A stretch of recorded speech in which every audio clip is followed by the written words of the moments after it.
大半夜的，这地方看着就阴森森的，确实像是有鬼出没的样子。听说这儿一直闹女鬼，皇帝最近因为这事儿觉都睡不踏实。为了解决这个麻烦，他们把卢锡安给送过来了，也就是那个所谓的假皇太子。卢锡安一个人站在黑影里，这摆明了是让他来当挡箭牌的。旁边的守卫小声嘀咕：“这样做真的没问题吗？这可是皇帝亲口下的命令，谁也没胆子反抗。可这事儿办得实在太离谱了，居然要搞什么冥婚？”看着眼前这口黑漆漆的大棺材，大家心里都清楚，卢锡安这孩子摆明了就是被送来当祭品的，小小年纪就要遭这种罪，确实挺让人心疼。神父拿着经书开始走流程了，他盯着卢锡安问：“你愿意发誓一辈子爱护这位幽灵新娘，永远和她在一起吗？”卢锡安这会儿心里怕得要死，他小声念叨着想回家，甚至觉得就算是一个人死掉，也比在这儿强。可对面的神父根本没耐心听他磨叽，看他半天没反应，直接扯着嗓子吼了一句：“卢锡安！”这一嗓子把卢锡安吓得够呛，神父死死盯着他，逼他当众发誓要一辈子守着那个幽灵新娘。卢锡安被逼到了绝路，最后只能哆哆嗦嗦地回了一句：“我愿意。”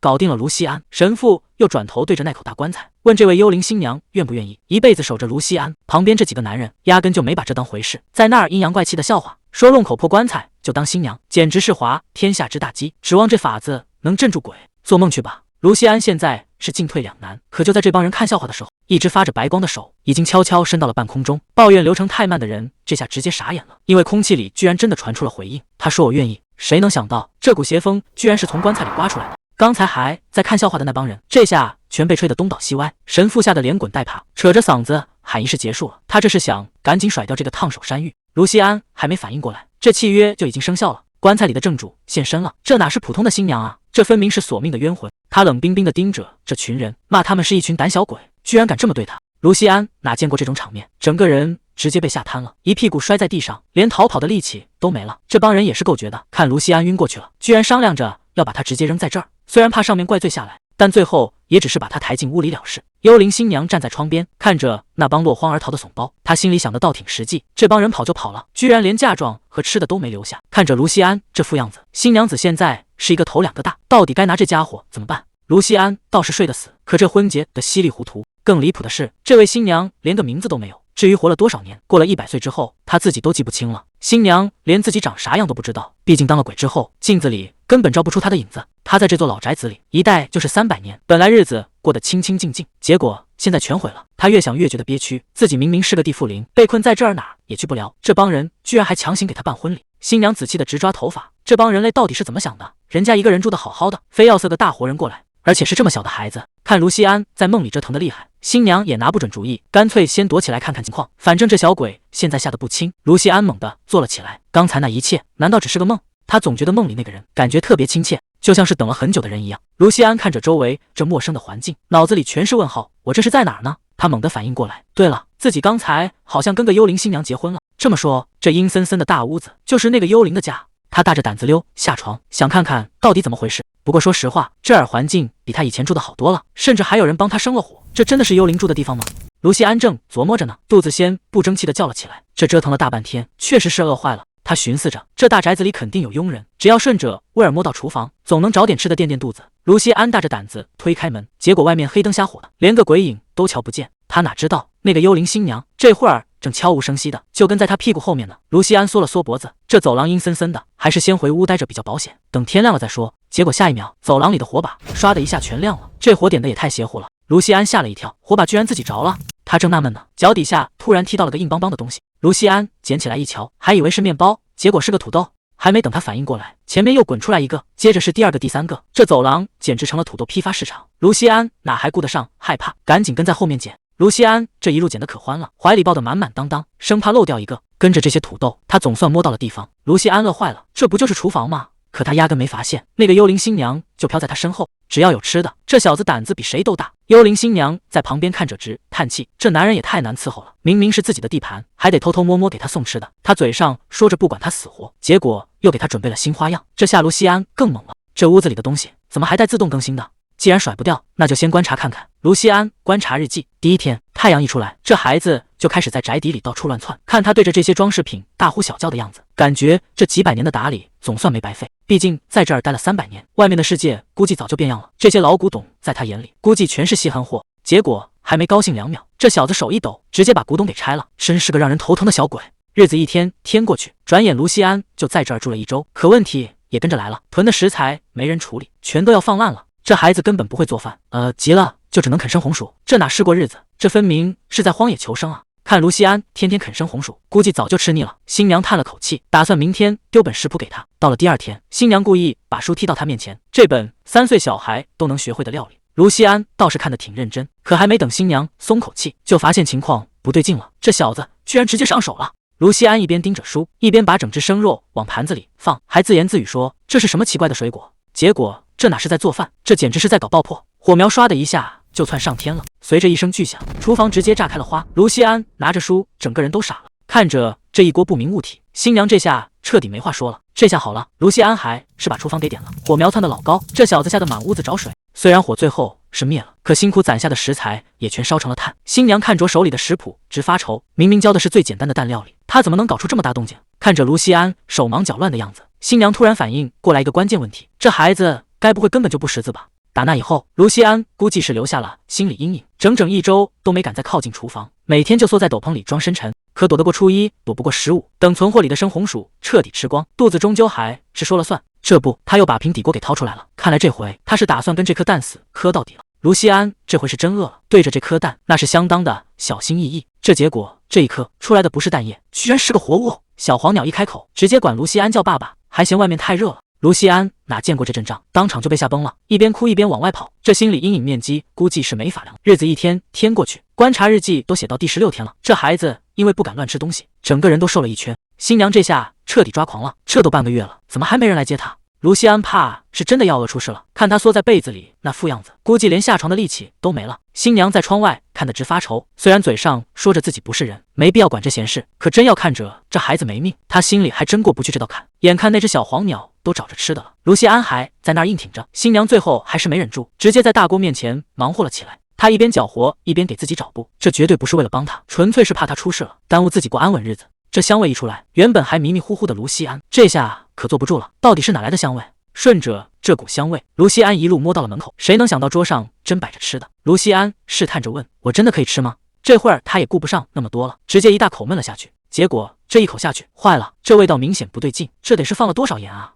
新娘在后头看着也挺尴尬，看来这厨艺确实是翻车了。可谁能想到，卢锡安一边抹眼泪，硬是把这一大碗全给吃光了。对他来说，这碗饭比什么都重要。看着卢锡安这副模样，这孩子一个人在这大宅子确实是受了不少苦。新娘这下想通了，现在最要紧的是得让他先活下去。这一把火下去，之前的观察日记全成了灰。看来他是打算换个方式对待这孩子了。这顿饭吃完，卢锡安总算觉得自己活过来了。到底是哪位好心人呢？又是打扫房间，又是做饭的，连个面都不露，难道是皇宫里派来的？因为身份特殊，所以才不能现身。这份恩情的记下，以后一定要把这位恩人找出来。这一顿饱饭下去，卢锡安总算能睡个踏实觉了。看着这孩子睡得这么死，新娘却冷哼一声：“谢就不必了，你只要赶紧给我长大就行。等你长大了，我第一件事就是把你赶出这栋宅子。”可能是这股怨念太重，卢锡安迷迷糊糊地睁开了眼。这大半夜的，难道刚才真的有人在说话？看看这剩了一盘子的绿菜，新娘叉着腰，显然对这情况不太满意。不知不觉，卢锡安搬进这大宅子已经1周了。吃完饭没见人影，原来是跑出来想帮点忙。可这哪是在洗衣服啊，简直是越洗越脏。卢锡安嘀咕着，奇怪，明明都泡过水了，怎么还是洗不干净？新娘躲在树后看得直摇头，还以为他吃完饭去干嘛了，结果是在这儿糟蹋衣服呢。这孩子真是让人捉摸不透。卢锡安这几天可没闲着，洗碗擦地，甚至还想整理书架。可他这哪是帮忙啊，简直是越帮越忙。新娘在后头看得头都大了，真是1秒钟都不能让他离开视线。这不，刚到河边想把衣服甩干，结果手一滑，衣服直接顺着水飘走了。新娘无奈的笑了笑，我就知道会变成这样。不过看在他这么努力，想自己动手的份上，倒也值得夸2句。虽然活儿干得一塌糊涂，但这股子认真劲儿确实让人没法真的生气。费了老大劲，卢锡安总算把衣服给找回来了。可这衣服不仅没弄脏，反而洗得比刚才还干净。这下他彻底懵了，难道是哪位大恩人路过帮了忙？躲在树后的新娘一脸无奈，这恩人叫的他都有点不好意思了。卢锡安对着空气一顿猛夸，说昨天的饭好吃，今天的早饭也香。这股子热乎劲儿让新娘直接愣在了原。毕竟在她的记忆里，别人见她不是躲着走，就是想方设法把她赶出去。这还是头一回有人真心实意的对她说声谢谢。新娘还在琢磨，要是这孩子知道了她的真面目，到底会是什么反应？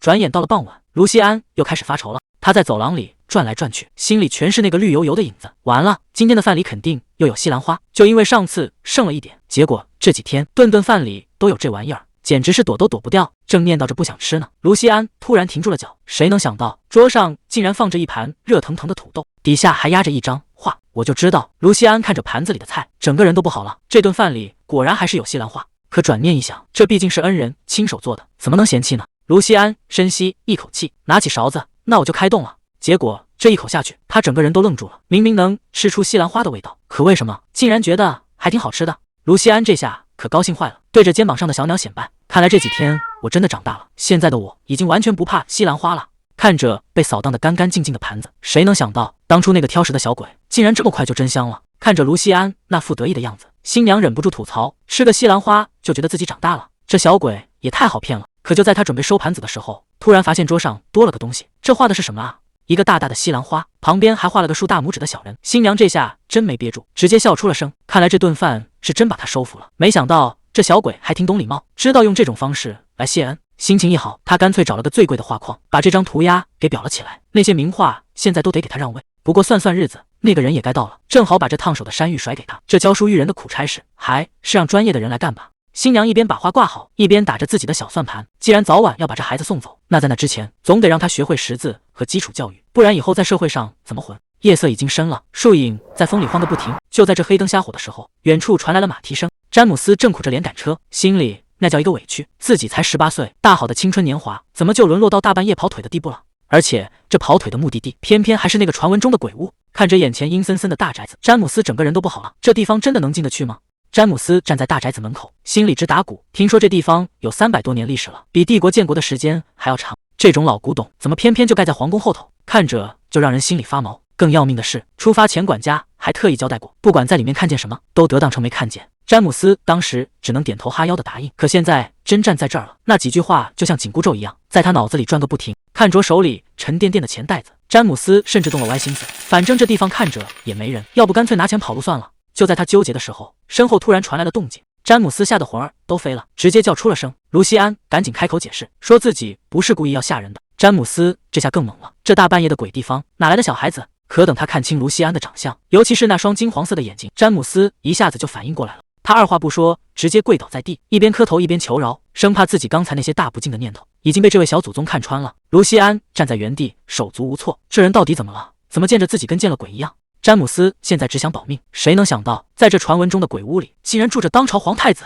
卢锡安看着跪在面前的人，赶紧让他先起来。詹姆斯却头都不敢抬，直说自己不敢直视皇太子的脸。卢锡安也是无奈了，只能再强调一遍，自己真不是什么皇太子。詹姆斯这才大着胆子抬起头，可这一看，詹姆斯更懵了，这长相和眼睛，怎么看都是皇室的人啊！卢锡安直接报了家门，说自己叫卢锡安，肩膀上的小鸟叫皮皮。詹姆斯听得一头雾水，卢锡安好奇的打听，大半夜的，大叔你怎么会出现在这儿？詹姆斯被这一声大叔叫的整个人都不好了，他赶紧解释自己今年才19岁，他是接到了皇宫的命令才把这些东西送到这儿来。卢锡安凑过去一看，原来是一大筐土豆。詹姆斯心里直犯嘀咕，卢锡安大人怎么会住在这儿？这地方早就荒废了，连个正经打理的人都没有。他越想越觉得不对劲，打算放下东西就赶紧溜，省得惹上什么麻烦。可刚走没2步，詹姆斯又停了下来，他摸了摸怀里的钱袋子，那是他刚才偷偷藏起来的。看着卢锡安那副样子，他心里也有点打鼓，这钱到底该不该拿？要是有了这笔钱，他起码能舒舒服服过2个月。就在他犹豫不决的时候，后背突然冒出一股冷气，总觉得有什么人在盯着他。这下詹姆斯是真的慌了。传闻说，只要有年轻男人闯进来，就会出现一个女鬼，把他的精气全部吸干。詹姆斯吓得魂都没了，赶紧把怀里的钱袋子扔在地上，大喊着东西都留在这儿，连滚带爬的跑远了。卢锡安在后头看得一脸懵，刚才还聊得好好的，这位大叔怎么说跑就跑了？他看着地上的钱袋子，完全没搞明白发生了什么。这下院子里又只剩下他一个人了。在这座阴森森的大宅子里，卢锡安正琢磨一件事，既然大家都说这儿早就荒废了，那每天帮他打扫房间还准时准备饭菜的到底是谁？是人还是鬼？不管怎么样，他今天非要把这事儿弄清楚。眼看就要到晚饭时间了，卢锡安决定先去厨房守株待兔。詹姆斯刚才送来的那堆食材正整整齐齐地摆在厨房里，全是些新鲜的水果和蔬菜。就在这时，新娘出现在了货架旁，看着这些刚送到的宝贝，她显得特别高兴，正发愁家里的存粮都要放坏了。这批货送的可真是时候，看来今晚的晚餐终于能换个花样了。除了新鲜食材，新娘还发现了一个大宝贝，那就是詹姆斯刚才吓得掉在地上的钱袋子。看着这一袋子金币，新娘乐坏了，这才是真正顶用的东西。毕竟上次那帮人走的时候，可是1分钱生活费都没留。他一边感慨刚才那个送货的小伙子胆子还挺大，一边美滋滋的收好钱袋，打算先存进保险柜，再回来准备晚饭。等新娘离开之后，卢锡安才从暗处走出来。他看着地上那些被整齐搬进来的箱子，心里更加确定了，刚才那个大叔肯定没撒谎，这宅子里绝对还有别人。既然这位恩人就在附近，那今天无论如何也得把他的真面目给揪出来。卢锡安在厨房里转了一圈，得先找个隐蔽的地方躲起来，这里视野不太好，那边好像更合适。他悄悄挪动脚步，在这黑漆漆的厨房里，一场捉迷藏正式开始了。可这守株待兔的活儿真不是谁都能干的。屋里黑灯瞎火，四周近的连根针掉地上都能听见。没过一会儿，卢锡安这眼皮就开始打架了。就在他迷迷糊糊的时候，一阵香味钻进了鼻子里，这味道简直要把人的魂儿都勾走了。卢锡安猛地反应过来，坏了，自己怎么在这个节骨眼睡熟了？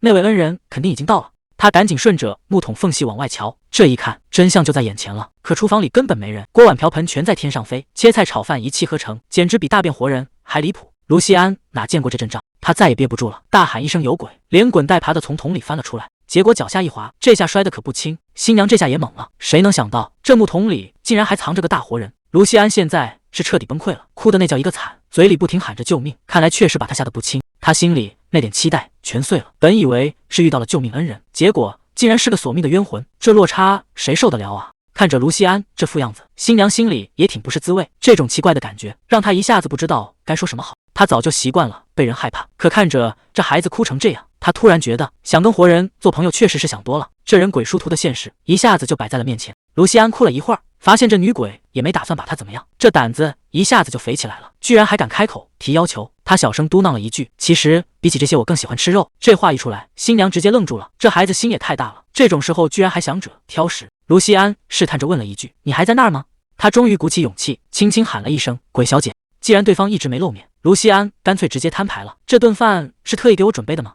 看着饭碗稳稳当当地落在桌上，这下实锤了，对方不仅在，而且一直在暗中照顾他。虽然碗里又加了讨厌的西兰花，但卢锡安这回一点都不生气，反而觉得对方是个大好人。他鼓起全身的力气大喊：“恩人，求你现身见一面吧，我保证再也不害怕了。”这番话一出口，躲在暗处的新娘这下真的坐不住了，她终于开口了：“你刚才明明都被吓晕了，现在见我到底想干什么？”卢锡安扯着嗓子喊：“恩人，我就是想见你。以前的日子太难熬了，周围的人都想把他赶走，甚至连亲生父母都不要他了。本来以为当这个幽灵新郎肯定没好日子过，谁知道对方不仅帮他打扫房间，还变着花样给他做饭。一想到刚才自己被吓得半死，卢锡安就开始后悔。恩人现在肯定觉得我特别没用，估计都不想理我了吧？”就在他胡思乱想的时候，那个声音又响起来了：“其实我也想和你聊聊。”卢锡安还没反应过来，幽灵新娘就这么出现在他面前。他笑着吐槽：“这种煽情的戏码真不是我的风格。”新娘本来还想开个玩笑，问卢锡安怎么不说话了，结果一抬头，发现这孩子整个人都僵住了。卢锡安支支吾吾半天，一句话也说不全。这反应让新娘觉得有点不对劲，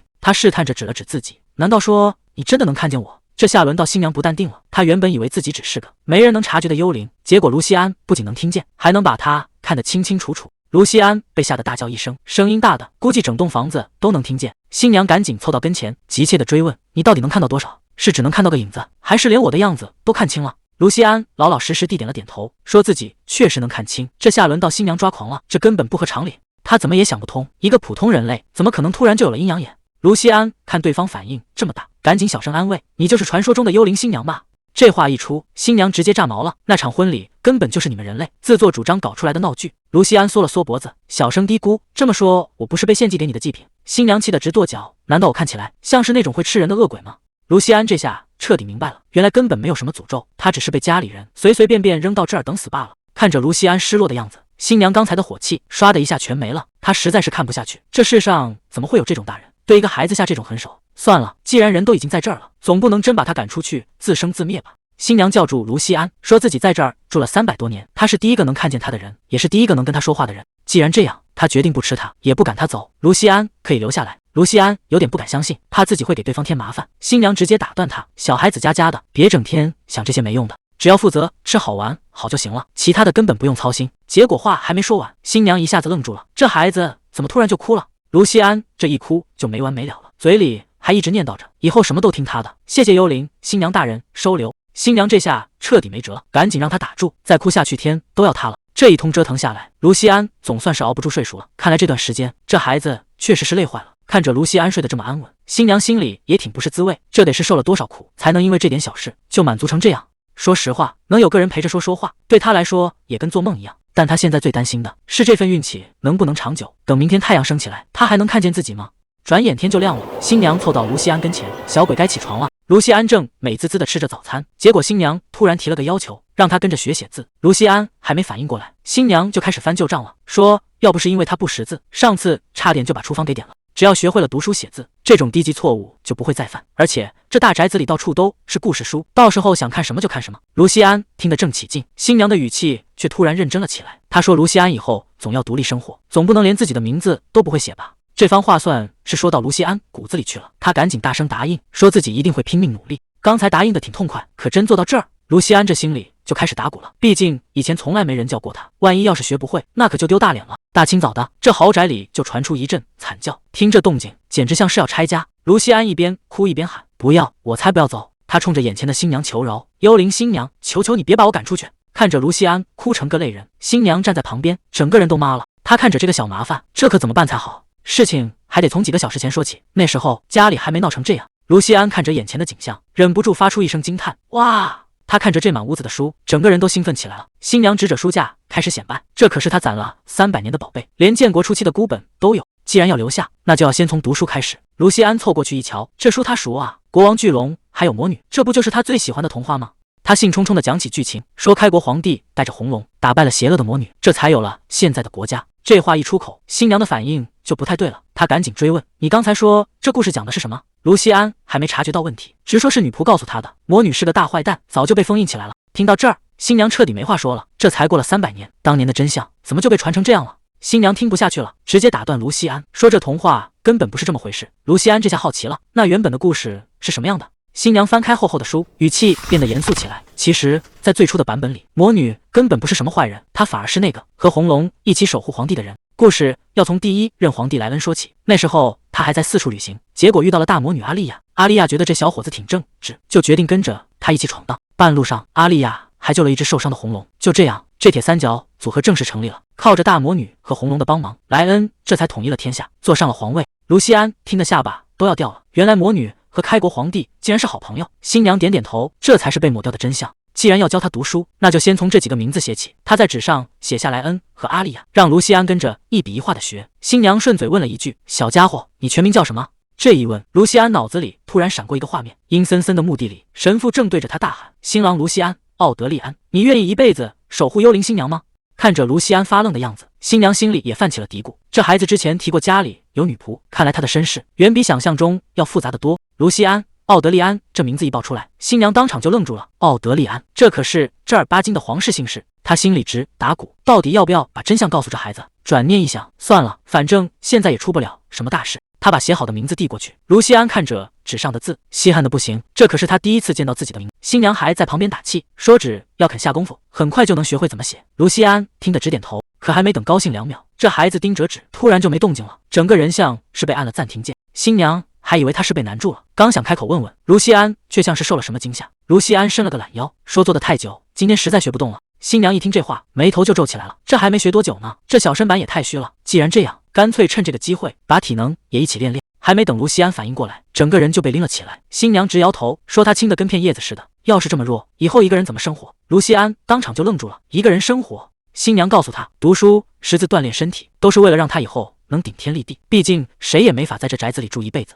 这话一出，卢锡安彻底没声了。他从来没想过自己还有离开这里的那一天。卢锡安连连摇头，嘴里一直念叨着不要。新娘还以为是自己举得太高，吓着这孩子了，赶紧把他放回地上。结果脚一沾地，卢锡安直接崩溃了，扯着嗓子就开始嚎。他一边哭一边求幽灵新娘千万别把他赶走，以后让他干什么都行。这下轮到新娘手忙脚乱了，原本是想让他学点本事，以后能有个出路，谁能想到这孩子竟然以为这是要把他扫地出门。看着卢锡安哭成这样，新娘半天没说出话来，看来有些话现在说确实还太早了。小孩子的感情本来就脆弱，更何况是卢锡安这种身世。他蹲下身子，语气也软了下来。卢锡安，你先听我说，刚才逼着你学习，确实是我太焦急了。你是不是觉得我这是想赶紧把你打发走？卢锡安抽抽搭搭地点了点头，说自己哪儿都不想去，只想留在这里陪着姐姐。新娘叹了口气，解释说让你识字，是为了让你能看懂童话书，让你锻炼身体，是想让你平平安安的长大。再说了，这皇宫也不是什么安稳地方，谁也没法保证能让你在这里躲一辈子。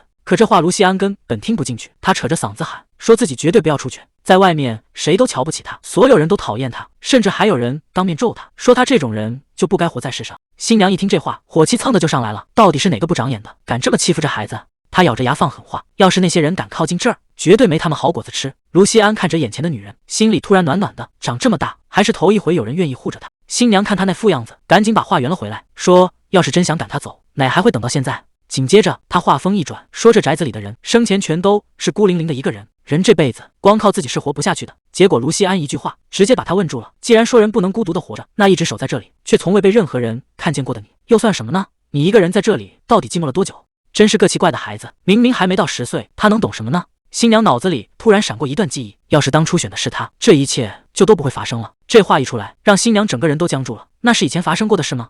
看对方半天没动静，卢锡安吓得够呛，赶紧问是不是自己说错话了，惹得他不高兴。新娘赶紧摆手解释，说只是想起了一些陈年旧事，让他别往心里去。为了缓解尴尬，他干脆把学习的事先放一边。既然这些厚重的历史书太无聊，那不如换个法子。卢锡安，我们要不要试试别的？日子过得飞快，转眼几周就过去了。现在的卢锡安不光要跟着新娘读书，还得开始练体力。这小子现在简直像变了个人。1个月下来，他每天都在咬牙坚持，就为了最后那一下。其实动力很简单，只要他能完成当天的功课，新娘就答应给他讲最喜欢的童话。看他高兴成那样，干起活来比谁都卖力。不过说到底，他也就是个不到10岁的孩子，偶尔也有想偷懒的时候。一觉得累了，就开始在地上打滚耍赖。可谁能想到，除了这些看得见的变化，还有一件事也悄悄变了。卢锡安这一嗓子利呀，直接把新娘的思绪给拽了回来。看他半天没反应，这小家伙急得都快贴到脸上了。卢锡安一脸委屈，埋怨他又在走神。新娘赶紧解释，说自己只是太久没用过名字，一时间还没适应。看卢锡安那副小心翼翼的样子，生怕自己起的名字被嫌弃。新娘赶紧安慰他，这可是300年来头一回有人这么叫他，怎么可能会讨厌呢？不过他也没忘了打趣这孩子，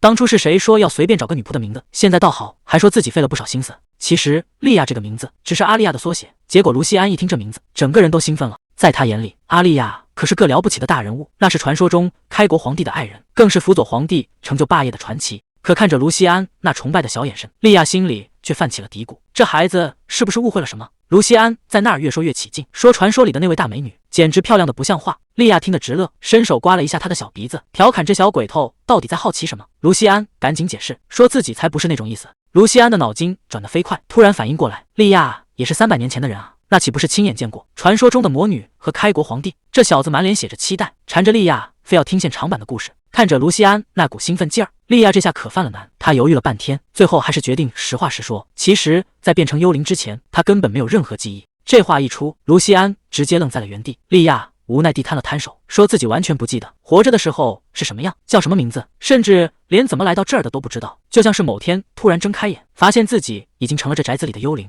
卢锡安这下彻底傻眼了，他连着问了好几个问题：出生地在哪？今年多大了？家里还有什么人？结果得到的回答全是不知道。最让这孩子难受的是，利亚竟然连自己长什么样都不记得。利亚倒是看得挺开，还开玩笑说幽灵哪能照镜子。可看着卢锡安那副表情，利亚反而有点不知所措了。他赶紧安慰这小家伙，说自己真的没觉得有什么不好。为了不让话题继续沉重下去，利亚赶紧催他睡觉，毕竟明天还有课要上呢。就在卢锡安躺下的时候，他突然冒出来一句，说幸好给他起了名字，这样利亚就有了能记住的东西。这小子最后还不忘强调，利亚既是他的新娘，也是他的老师。这下轮到利亚不知道该说什么了。卢锡安这孩子非要一遍又一遍地喊他的名字，说是要让他快点习惯。利亚看着他，心里总觉得这孩子有点特别，他好像比谁都清楚那种没人记得、没人呼唤的滋味到底有多难受。看着卢锡安终于睡熟了，利亚轻轻摸了摸他的额头，小声说了句晚安，我的小新郎。为了奖励这个懂事的小家伙，利亚决定明天一早亲手给他做顿丰盛的早餐。转眼到了第2天，阳光刚照进屋子，厨房里就开始热闹起来了。利亚这回可是拿出了看家本领，煎蛋在锅里滋滋冒油，香味一下子就飘了出来。看他这熟练的架势，又是颠勺又是搅拌，显然是打算给卢锡安一个大惊喜。可谁能想到，这顿爱心早餐还没做完，外面就传来了不寻常的动静。虽说利亚嘴上说着没事，但卢锡安这心里总觉得不是滋味，一辈子都不知道自己长啥样，这事儿搁谁身上不难受啊？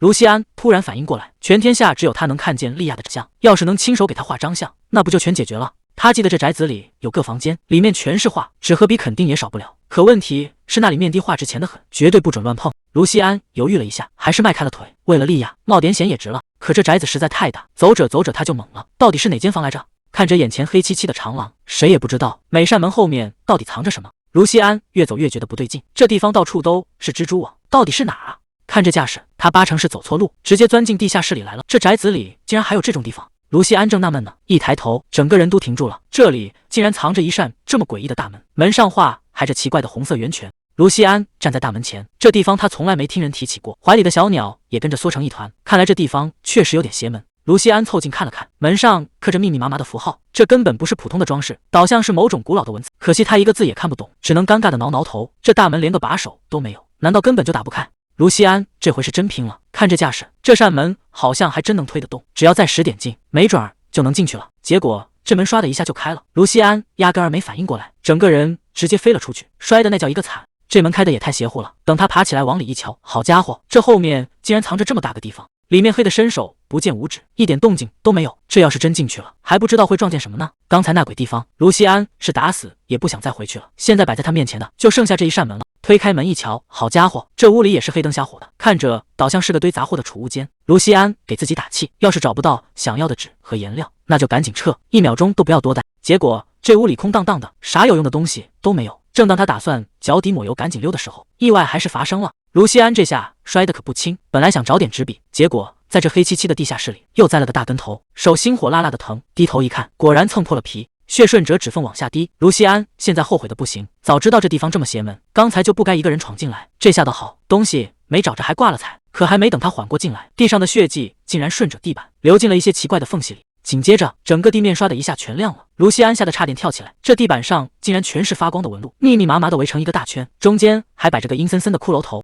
这哪是什么储物间啊，分明就是个搞秘密仪式的祭坛。卢锡安看着脚下这阵仗，整个人都傻眼了，这回他到底是闯进了什么禁地？这血腥味儿一下子冲上头，卢锡安这下彻底慌了。地上的阵法不仅在发光，还在疯狂吸收刚才流出来的血，紧接着整个屋子都开始剧烈晃动，这地方眼看就要出大事。卢锡安赶紧抱起地上的小黄鸟，现在不跑就真的没命了。他拼了命地往外冲，可身后的红光越来越亮，那阵法中心就像开了个黑洞，要把周围的一切都吞进去。卢锡安头也不敢回，顺着楼梯就往上爬。他这回是真的被吓到了，嘴里一直喊着莉亚的名字。就在他快要绝望的时候，耳边突然传来了熟悉的声音，这声音简直就是救命稻草。顺着光亮看过去，莉亚正站在那儿招手，让他赶紧往那边跑。卢锡安想都没想，直接扑进了莉亚怀里，这下总算是安全了。刚才受的那些惊吓，这会儿全变成了委屈。他不停地抱怨着，怪对方怎么不早点来找自己。莉亚看着怀里的卢锡安，一时间也不知道该说什么，只能先紧紧护住他。刚才那阵仗确实把人吓得不轻。莉亚追问底下到底发生了什么，等卢锡安稍微缓过劲来，就赶紧把那个诡异的阵法说了出来。可谁能想到，莉亚竟然也是一脸懵，说她压根不知道地下室还有这玩意儿。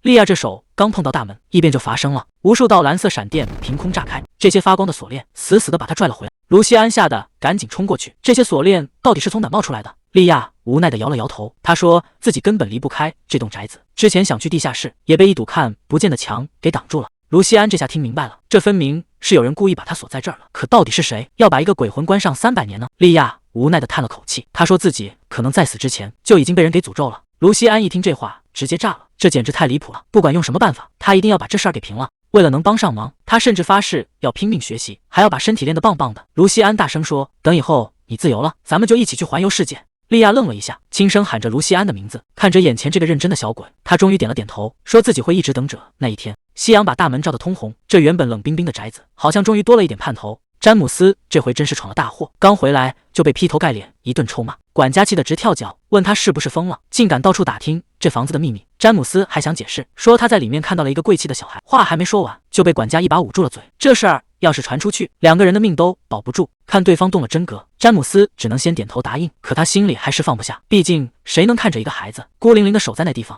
管家看他这副死脑筋的样子，最后还是松了口，打算把那个孩子的底细全给抖出来。这真相一出口，詹姆斯整个人都愣住了。管家压低声音说：“听说那孩子是被当成祭品送进去的，就为了镇住那宅子里的脏东西。后来经手这事的人全跑光了，再没人敢提这茬。”这下詹姆斯彻底坐不住了，就因为这种荒唐的理由，卢锡安就要穿得像个小皇子，被扔在鬼屋里自生自灭吗？看着卢锡安那副样子，这事儿换谁都忘不掉。天亮之后，詹姆斯还是决定动身，马车已经跑在了路上。詹姆斯坐在车上直叹气，他觉得自己人微言轻，能做的也就只有送点生活用品。既然这孩子身世这么惨，以后得想办法对他再好点。马车晃晃悠悠，总算又回到了这片宅子。卢锡安大老远就跑了出来：“詹姆斯，你今天也是来送食材的吗？一段时间没见，这孩子明显变样了。”詹姆斯忍不住感叹：“小家伙，你这身子骨可比之前长高了不少。”卢锡安听了别提多开心了：“真的吗？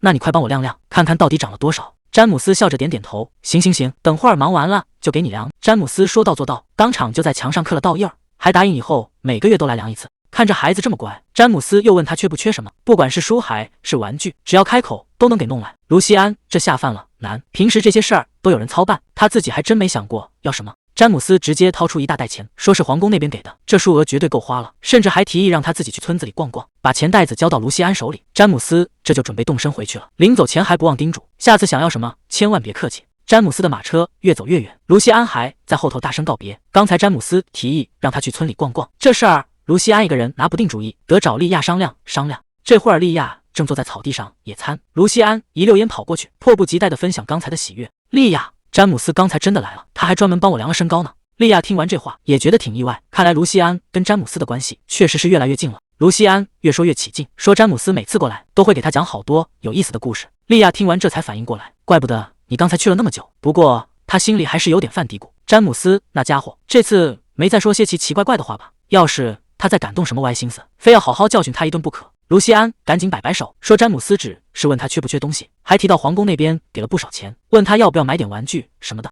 莉亚若有所思地应了一声，看来詹姆斯这次还算老实，没把那些钱偷偷揣进自己兜里。就在两人聊天的时候，莉亚注意到一个细节，卢锡安这些后跟怎么都被踩扁了。卢锡安，你这些是不是太紧了？怎么一直踩着后跟走路呀？看来这孩子不光是长高了，连脚也跟着长了不少。莉亚当即拍板，得去弄双新鞋了。卢锡安听了别提多高兴了，这下总算有借口能去村子里好好逛逛了。他抱着钱袋子，兴奋的1秒钟都坐不住了。那我现在就去村子里买。莉亚一下子愣住了，卢锡安，你打算一个人去吗？卢锡安点点头，毕竟莉亚现在的身份确实没法随便在外面露面。虽然道理是这么个道理，可莉亚这心里总觉得七上八下的。按理说卢锡安去最合适，可他怎么就这么不踏实呢？万一他在路上迷路了怎么办？或者遇到小偷，甚至被人绑架了呢？越想越觉得后怕，莉亚这手心都开始冒汗了。卢锡安看他半天没说话，又凑过来小声试探：莉亚，我真的不能去村子里吗？看着孩子那副期待的小眼神，莉亚这下真的犯难了，到底该不该放他一个人去冒险？这一瞬间，莉亚脑子里全是那些可怕的画面，她现在都缓不过劲来，所以这次她无论如何都不能点头。莉亚一把搂住卢锡安，语气变得特别坚决：不行，绝对不行！上次你一个人的时候就受了伤，要是再出点什么意外，我真的没法交代。还是等下个月詹姆斯过来，让他陪你一起去吧。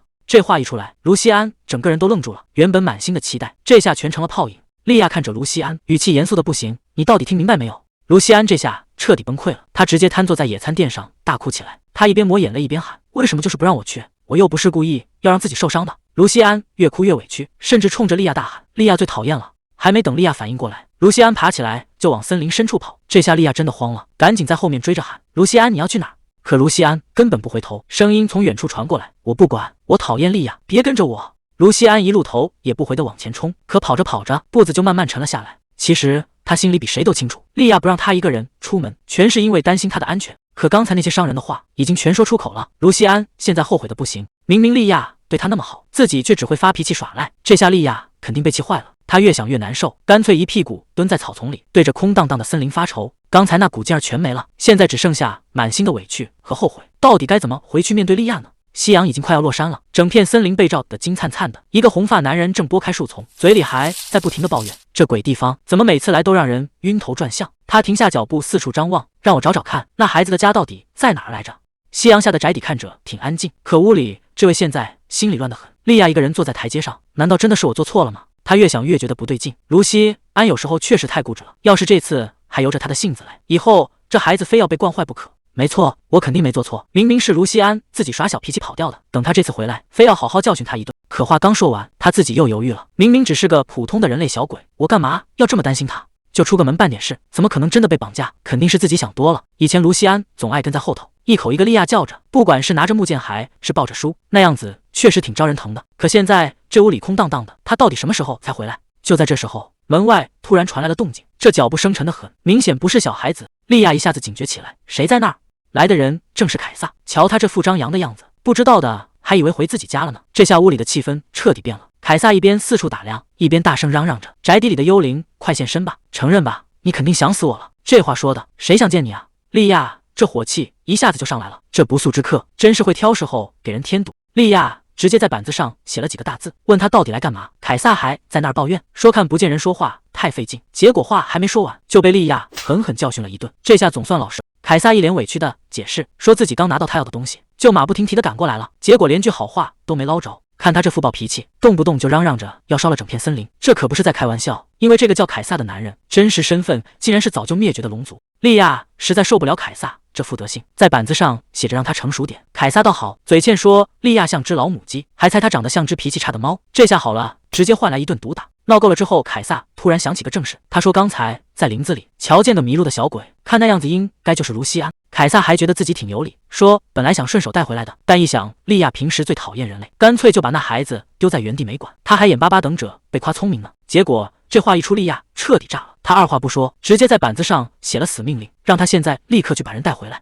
凯撒这下彻底傻眼了，这马屁真是拍到了马蹄子上。这大半夜的，凯撒正一边赶路一边发牢骚，堂堂一条龙，居然被个幽灵指使着干活。他嘴上虽然不服气，但还是给自己找了个台阶下，说这叫大人不计小人过，绝对不是因为怕了那个莉亚。行了，正事要紧，得赶紧把卢西安那小鬼给拎回来。这下凯撒可不打算磨蹭了，直接使出真本事，一眨眼的功夫，人就已经没影了。卢西安这下真的悬了，被这几头恶狼死死围住，眼看就要成了人家的盘中餐。就在这节骨眼上，凯撒总算赶到了，这一落地，整片林子都跟着晃了3晃。凯撒冷哼一声，区区几只野兽也敢在龙族面前撒野。他只说了一个字：滚！刚才还凶神恶煞的狼群，一下子全成了丧家之犬，夹着尾巴跑得比谁都快。凯撒一把拎起卢西安，心里还在后怕，这要是再晚来一步，回去肯定的被那个莉亚拆了。凯撒拍了拍怀里的小鬼，喂，醒醒！卢西安迷迷糊糊的应了一声。凯撒这下发现不对劲了，人类的小孩身上都这么烫吗？这热度明显不正常啊！刚才那场死里逃生，让卢西安现在还没缓过劲来，他心里只有一个念头：快点，再快点！要是被抓到就死定了。莉亚，对不起，原谅我。卢西安猛地惊醒，这梦算是彻底碎了。等他看清眼前的人，整个人都懵了。凯撒守在床边，一脸嫌弃地说：“人类的小孩怎么这么弱？”他还顺嘴问了一句：“昨天的事你还记得多少？”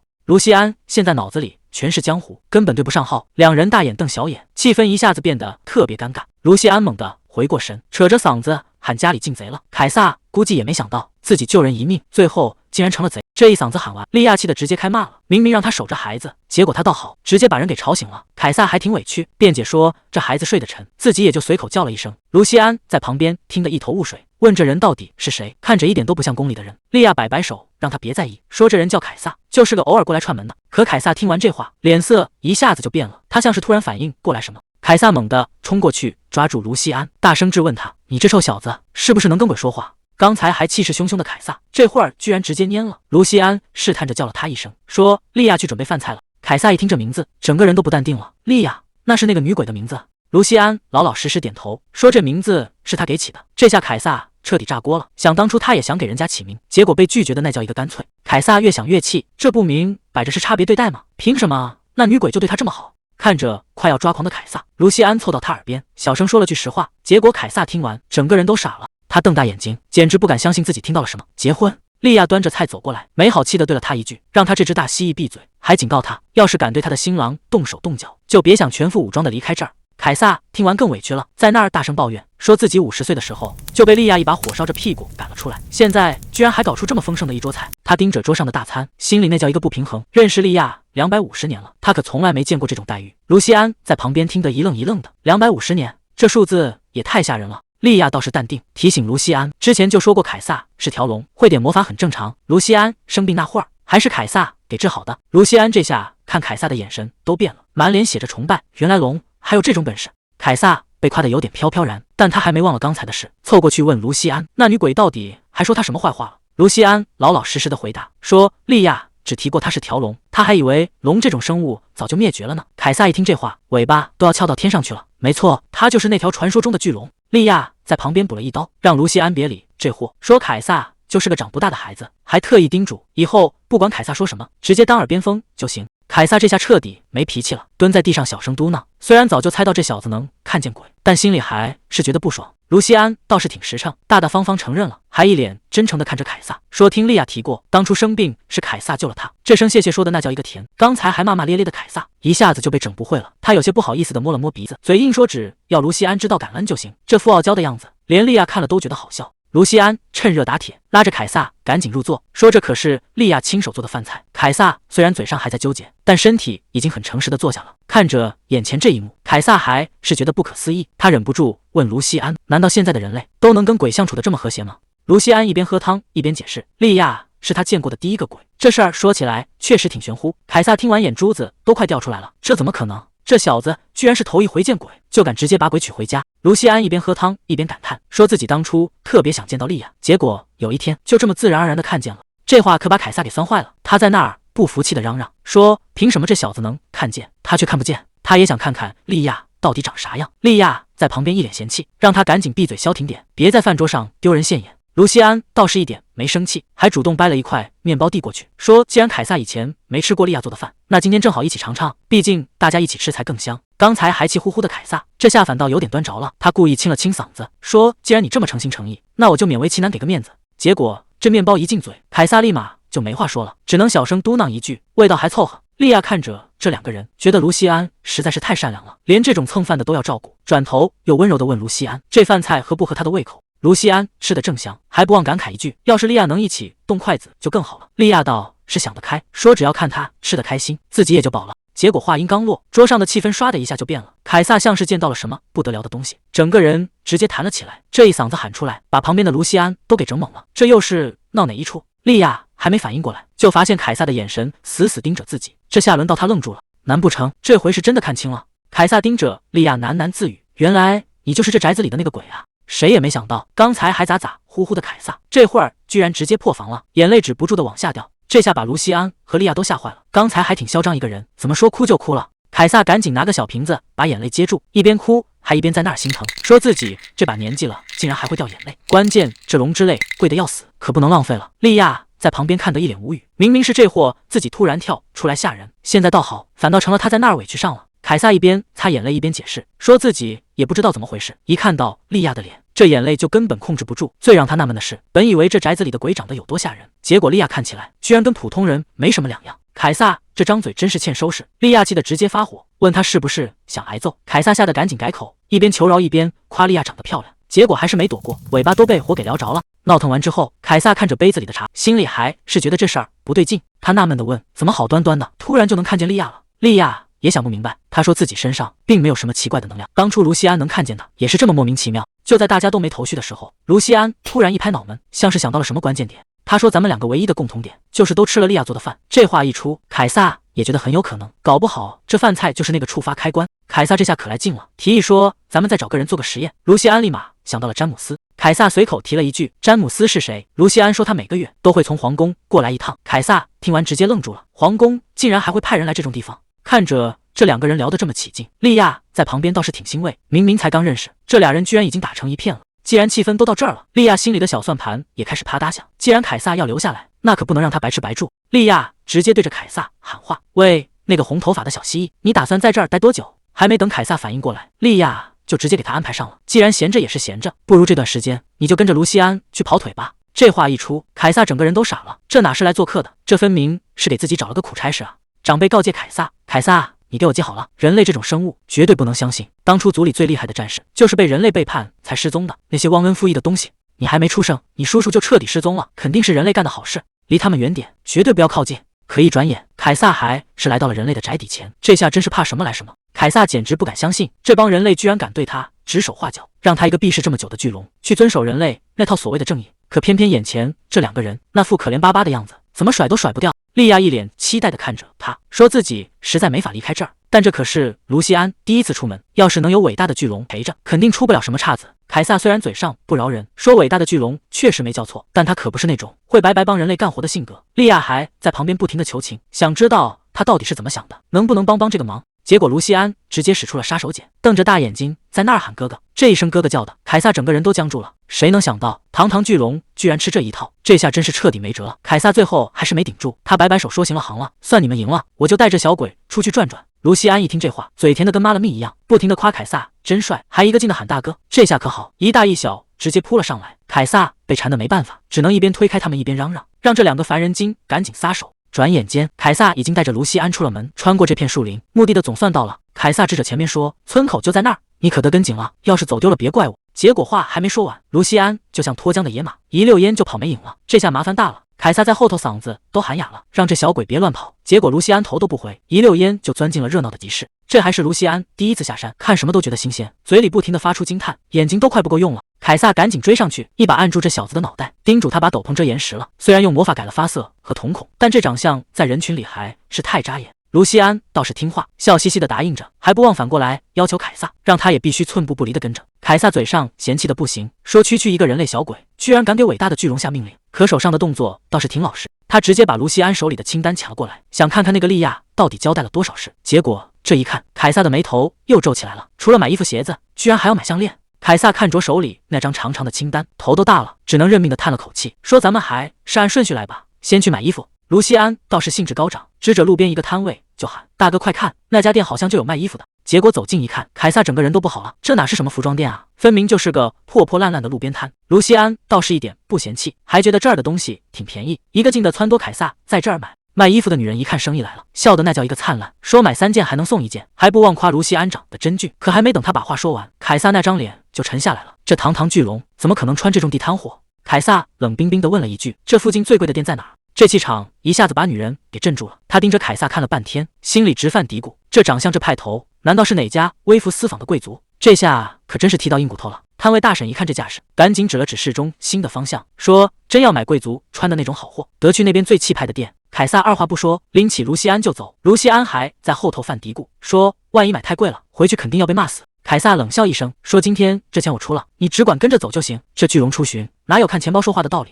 等到了地方，凯撒往那儿一坐，这派头直接把店里的伙计都给镇住了。没过多久，卢锡安磨磨蹭蹭的走了出来，这一换装，简直像变了个人。刚才那个灰头土脸的小鬼不见了，取而代之的是个精致的像画里走出来的小少爷，连旁边的伙计都看直了眼。凯撒倒是淡定的很，随手一挥，金币直接撒了一桌子。他说：“不管是夏装还是冬装，要是这小子试过的，全都给我包起来。”店员一看凯撒这么豪横，笑得嘴都要咧到后脑勺了，赶紧问这些衣服是不是要安排马车送货上门。凯撒哪有那个耐心等，他直接打了个响指，当着所有人的面就这么把魔法给使出来了。只见那些衣服唰的一下全被吸进了一个小布袋里，这操作可把店员给看傻了，这哪是买东西啊，这简直是在变戏法。卢锡安在旁边看得直冒冷汗，这大庭广众的，又是显摆魔法，又是挥金如土，这也太招摇了。等两人从店里出来的时候，天色已经不早了。卢锡安还在那儿犯嘀咕，总觉得今天这事儿办得太悬。凯撒倒是跟没事人一样，说定制的鞋子还得等下周，今天就先到这儿吧。结果他低头看了眼清单，发现最麻烦的一件还没买。凯撒在街上随手拦了个男孩，想打听打听哪儿有卖东西的地方。男孩盯着卢锡安看了半天，卢锡安这会儿正忙着吃呢，被盯得心里直犯嘀咕，难道我脸上沾了什么东西？男孩倒也爽快，二话不说就在前面带路，这下连找路的时间都省了。转个弯的功夫，男孩就把人领到了自家铺子，冲着里头大喊：“老爹快出来接客了！”出来的男人一身腱子肉，一看就是个老师傅。凯撒也不废话，直接点名要给卢锡安弄把好木剑。师傅干活也利索，上来就给卢锡安量尺寸。结果这一量，师傅忍不住嘀咕了一句：“这小子的胳膊是不是有点太短了？”师傅一眼就看出卢锡安是个生手，说这孩子以前肯定没怎么摸过剑。他转头冲着后院喊：“迪奥，别在那儿发愣，赶紧去拿几把木剑过来。”迪奥在旁边一脸委屈，小声嘀咕着：“我哪有发愣啊，脏活累活全指望我。”趁着迪奥去拿剑的功夫，凯撒跟师傅在那儿闲聊。卢锡安看着满屋子的兵器，心里其实挺打鼓的。没一会儿，迪奥就搬来了一整架木剑，往卢锡安面前一摆，让他随便挑一把试试。卢锡安犹豫了一下，伸手拿起了最边上的一把，这木头摸着还挺沉。他两只手死死攥住剑柄，深吸了一口气。既然都到这一步了，那就先挥2下试试看。利亚扶着栏杆，一直盯着远处看，按理说这会儿早就该到了，结果左等右等，连个影子都没瞧见。他忍不住犯嘀咕，到底是什么事能让他耽搁这么久？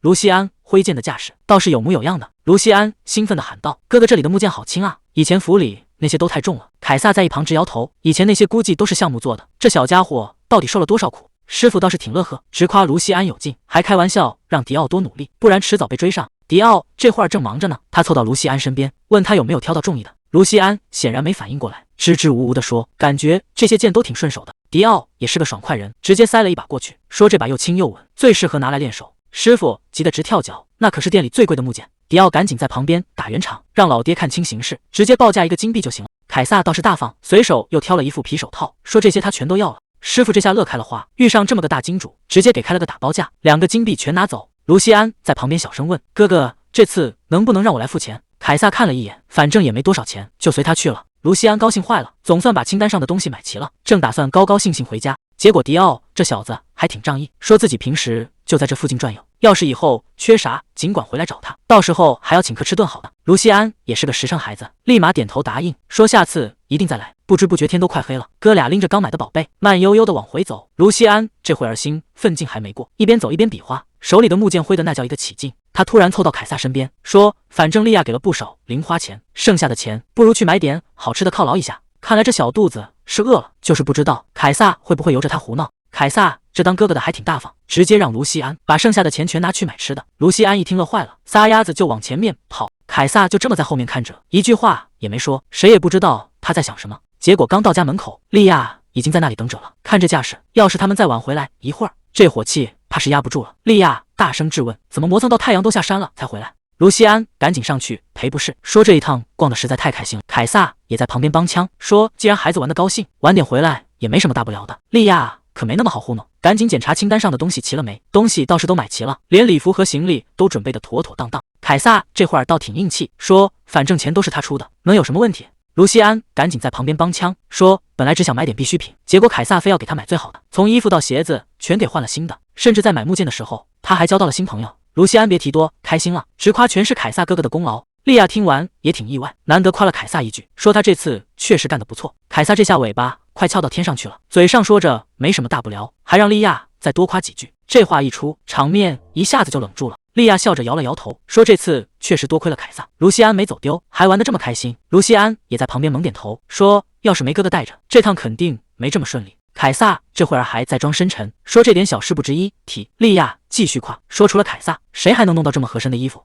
卢西安一声声哥哥叫的，凯撒整个人都快挂不住了。结果夸着夸着，这气氛突然就不对劲了。谁能想到凯撒竟然当场炸了？卢西安吓得够呛，刚才还好好的一个人，怎么说变就变？凯撒显然是被那句可爱给刺激到了，他这一嗓子吼出来，整片地儿都跟着晃悠。看来这可爱两个字以后是真不能乱说了。莉亚这会儿笑得腰都直不起来，直说凯撒这反应也太逗了，每次都能精准踩在他的笑点上。他还转头逗卢西安，说谁能想到堂堂巨龙竟然连句夸奖都听不得，这反差是不是挺有意思？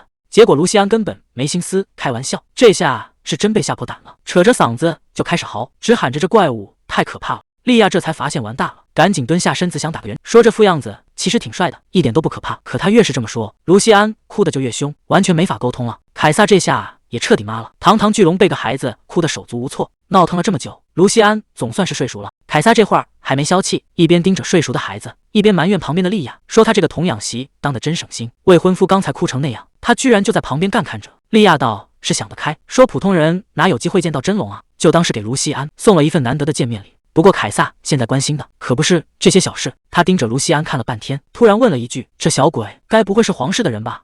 屋里一下子安静了。凯撒越想越觉得不对劲，难道说这孩子是个私生子？莉亚摇了摇头，事情没那么简单。卢西安以前提过一嘴，说他确实有个哥哥，但家里人从来不来看他。最扎心的是，保姆居然跟他说他根本就不该出生，说是他的出生害死了爷。这话对一个孩子来说，简直就是往心口上扎刀子。凯撒听完脸都变了，难道这小鬼是皇太子的双胞胎兄弟？他赶紧追问卢西安今年到底多大。莉亚伸出手指，8岁。就在这时候，皇宫里正忙着准备庆典，这日子未免也太巧了。皇宫里现在乱成了一锅粥，后天就是大日子，管事的正催着大家赶紧干活。原来这回要办的是皇太子的8岁生日庆典。莉亚和凯撒直接愣住了。卢西安今年刚好是8岁，这世上哪有这么巧的事？为了筹备这场盛大的宴会，宫里的仆人们真是累得够呛。詹姆斯一屁股瘫坐在地上，总算能喘口气了。管事的人在一旁催促，等会儿宴会正式开始，还有的忙呢，趁现在赶紧歇会儿吧。看着这金碧辉煌的宫殿，大家伙儿都在感叹，皇室的生日宴果然不一般，这排场简直大得吓人。谁能想到，这仅仅是给皇太子过8岁生日，就搞出这么大的动静。毕竟皇室血脉一直不多，要是没个继承人，那后宫为了争宠，指不定要闹出多少乱子，甚至还会引发那种你死我活的皇位争夺战。好在皇后争气，第一胎就生下了皇太子，这下皇帝能不把他当成心头肉吗？詹姆斯凑过去小声打听，皇太子殿下该不会还有个双胞胎兄弟吧？这话一出，管事的吓得魂都没了，赶紧一把捂住他的嘴。在皇宫里，双胞胎可是大忌，那是会给家族带来灾祸的诅咒，谁敢提这个，就是在掉脑袋的边缘试探。詹姆斯嘴上道着歉，心里却完全不是这么想的。毕竟卢西安那头银发，还有那双金色的眼睛，全是皇室血脉才有的标志。再加上卢西安亲口说过，他今年刚好也是8岁，跟皇太子的年纪对得死死的。这世上哪有这么多巧合？他们肯定就是双胞胎。詹姆斯怎么也想不通，这么可爱的孩子，怎么可能是诅咒呢？詹姆斯越想越觉得，卢西安肯定是因为那个双胞胎诅咒，才被皇室给偷偷扔掉的。这事儿他可做不住了，赶紧跟前辈打个招呼，想趁着宴会还没正式开始，赶紧溜出去办点事。里奥换上了一身华丽的礼服，正高高兴兴地往前跑，嘴里还喊着父亲母亲。他一脸兴奋地问大家，自己穿这身好不好看？看着眼前的里奥，皇帝满脸都是宠溺，直夸自家儿子穿什么都好看，简直就是天生的皇室继承人。皇后也在一旁搭腔，说里奥今天帅气的不得了。这当爹的更是大方，直接放话，要是里奥想要的，尽管开口就行。毕竟比起那些冷冰冰的财宝，能拿到自己真心想要的东西，那才是最开心的。里奥一听这话，整个人都兴奋地跳了起来，他搂着父亲的脖子，大声喊着：“那他想要个弟弟或者妹妹？”原来是听朋友一直在炫耀妹妹，里奥也眼馋的不行，他也想体验一下当哥哥的感觉。这话一出，皇帝脸上的笑容一下子僵住了。这要求提的确实让当爹的有点措手不及，不过为了不让儿子失望，皇帝还是笑着答应了，说这事儿得回头跟皇后好好商量商量。里奥这下可乐坏了，非要父亲拉钩保证才行。看着儿子这么高兴，皇帝赶紧催他先去准备宴会。里奥一边往外跑，还不忘回头叮嘱父母，千万别趁他不在就偷偷溜走。可等里奥一离开，皇帝脸上的笑意瞬间全没，那副严肃的样子跟刚才判若两人。皇帝冷冰冰地问管家：“没把那个人的事告诉里奥吧？”管家吓得赶紧解释，说里奥只是看别人家添了新订，这才动了想要弟弟妹妹的念头，绝对没有发现那个秘密。原来这段时间出了大乱子，那个一直被藏起来的孩子竟然不小心在外面露了脸。虽然管家第一时间封锁了消息，但皇室的丑闻哪有那么容易藏住？为了保住现在的局面，他们干了一件丧尽天良的事，直接把卢锡安送进那座闹鬼的宅子里当祭品。为了不留下任何把柄，甚至把以前照顾过卢锡安的人全部从这世上抹掉了。可皇帝还是不放心，毕竟要是这种情况下还有流言传出来，那麻烦就大了。他死死盯着管家问：“那座凶宅现在还有人盯着吗？”管家低头保证，每个月都会派人过去查看情况，并且派去盯着凶宅的人嘴特别严，一个字都不会往外蹦。皇帝听完若有所思，既然这人靠得住，那就让他一直盯着，毕竟那个孩子的存在绝对不能让别人知道。皇后在一旁听得心神不宁，总觉得那个孩子像个阴影，怎么都甩不掉。皇帝一把将皇后搂进怀里，安慰她说：“该做的他们都已经做了，现在的任务就是守住这个秘密，直到里奥顺利继承皇位，尤其是不能让里奥察觉到真相，否则后果不堪设想。”门外突然传来了动静，里奥一脸惊喜地看着屋里的人，大声喊着爷爷。谁能想到这时候连教皇都亲自露面了。教皇一进门，看着卢锡安就笑开了花，只夸这孩子越长越精神了。里奥更是没大没小，直接一头扎进教皇怀里。教皇摸着里奥的头说：“既然都满8岁了，也该到了学习狩猎的年纪，所以他特意提前赶过来，要送一份大礼。”随着红布掀开，里奥整个人都看呆了，笼子里竟然关着一只威风凛凛的猎鹰。这小家伙哪见过这种宝贝，兴奋地围着笼子直打转，恨不得现在就把它放出来。教皇也是大方，摆摆手说：“这以后就是你的了。”就在这一片欢声笑语中，皇帝却突然在背后开了口，语气里听不出一点喜悦。他盯着教皇问：“不是听说您身体一直不太舒服吗？怎么今天有空过来了？”面对皇帝的询问，教皇只是摆了摆手，说自己确实是上了年纪，体力大不如前了，让皇帝别把这点小事放在心上。可紧接着，这老头儿话锋一转，突然提到了里奥想要弟弟妹妹的事。这一句话直接戳中了皇帝两口子的心窝子。教皇还在那儿自顾自的念叨，说里奥要是能有个伴儿，不管是弟弟还是妹妹，对皇室来说都是天大的好事。这话听着是在关心，可皇帝的脸色已经彻底变了，旁边的皇后更是吓得不轻，连大气都不敢喘。教皇接下来的话更是字字带刺，他说皇帝现在这么看重子嗣，大概是怕当年的惨剧重演，怕那些死在九泉之下的兄弟会回来找他算账。这层窗户纸一捅破，屋里的气氛瞬间降到了冰点。原来这位高高在上的皇帝，当年为了坐上这个位子，竟然亲手除掉了自己的亲兄弟。教皇也不再装什么慈祥长辈，他死死盯着皇帝，语气里全是威胁。既然大家手里都不干净，那以后就要按他的规矩来办事。谁能想到，这位看似和蔼的教皇，才是那个藏得最深的人。他手里攥着的这个秘密，足以让整个皇室彻底翻天。教皇假惺惺地咳嗽了2声，说：“今天是个好日子，没必要把气氛搞得这么僵。”他摆出一副累了的样子，打算先回屋休息。看着教皇离去的背影，皇帝和皇后一句话都说不出来。教皇拄着手杖，头也不回地走出了大殿。在他眼里，皇帝身上流着那个家族的血，注定逃不出他的手掌心。可这老狐狸心里还惦记着另一件事。他突然冷笑一声，提到了一个更让人不安的角色。他说：“真想知道那个被抛弃的孙子现在到底在哪儿，又过着什么样的日子。”大清早的，这大宅子里就开始忙活了。莉亚还是不放心，对着卢锡安一顿盘问，生怕他把购物清单给弄丢了。卢锡安倒是挺自信，说这路线他闭着眼都能走，让大家伙儿别操心。可这当长辈的哪有那么容易撒手？又是交代别跟陌生人说话，又是让他把兜帽遮严10点。旁边的凯撒都听得耳朵起茧子了，再这么唠叨下去，这趟门怕是到明年也出不去。看着卢锡安走远的身影，这心里总算落下一块石头。凯撒也准备动身了，毕竟卢锡安的生日快到了，这场派对可得提前准备好。集市上已经热闹起来了。迪奥一边走一边抱怨：“谁家好爹，大清早就把孩子支出来干活。”就在这时，他在人群里瞅见个熟面孔，那不是卢锡安吗？看来这小子也被派出来跑腿了。可凑近一听，这事儿就不太对劲了。店主一脸纳闷地问：“你家里人真让你来买这种贵的离谱的香料？”看着卢锡安唯唯诺诺的样子，摆明了就是个没出过门的小白。这店主一看黑肥羊上门了，这种不识货的小少爷，不宰他宰谁？张口就要5枚金币，这心黑的简直没边了。关键卢锡安这傻孩子还真信了，掏着兜就要给钱。就在这节骨眼上，迪奥直接冲了上去，一把拦住了这笔冤枉钱。这种货色顶多值2个金币，谁给你的胆子在这儿坑人？谎话被当众戳穿，店主这下老脸挂不住了，扯着嗓子就开始耍无赖。可迪奥根本不是这一套，欺负小孩算什么本事？咱们今天就把这账算清楚。店主最后还是认怂了，2枚金币成交，一边收钱一边骂骂咧咧，让这2个小鬼赶紧滚蛋。卢锡安也是实诚，拿过东西赶紧跟迪奥道谢。迪奥一脸狐疑的打量他，这年纪了，居然是第一次出来跑腿，怕不是哪家养尊处优的小少爷吧？迪奥道也热心，看他还有东西没买齐，干脆提议带他到处转转，毕竟今天街上到处都在搞庆典。卢锡安听得一头雾水，问今天到底是什么日子？迪奥随口一答，今天可是皇太子的生日啊。结果卢锡安听完，整个人明显愣了一下。他说自己好像也有个生日，但他自己压根儿就不知道。迪奥这下彻底傻眼了，连自己生日都不知道，这日子过得也太惨了点。他二话不说，拉起卢锡安就往家里冲，老远就开始扯着嗓子喊爹。师傅正纳闷呢，这跑腿怎么回来的这么快？迪奥急得直跳脚，说今天可是这小子的生日。卢锡安在后头小声嘀咕，说自己真的没关系。可迪奥这热心肠一上来，谁也拦不住。他求老爸送卢锡安点礼物，甚至连这个月的零花钱都不要了。师傅看着自家儿子这副模样，心里估计也在犯嘀咕，这小子平时视财如命，今天怎么转了性了？看着自家儿子这么护着新朋友，当爹的忍不住哈哈大笑，直夸这小子终于长大了，知道讲义气了。师傅转身拿出一套压箱底的宝贝，这本来是打算下个月留给老主顾的精品，现在直接大方的拿了出来。卢锡安换上这身新斗篷，整个人气质都不一样了。可他哪见过这种阵仗，吓得赶紧摆手，说这礼物实在太贵重了。师傅倒是豪爽的很，既然是儿子的好哥们过生日，当长辈的破费一次也值了，只要以后2人能互相照应，比什么都强。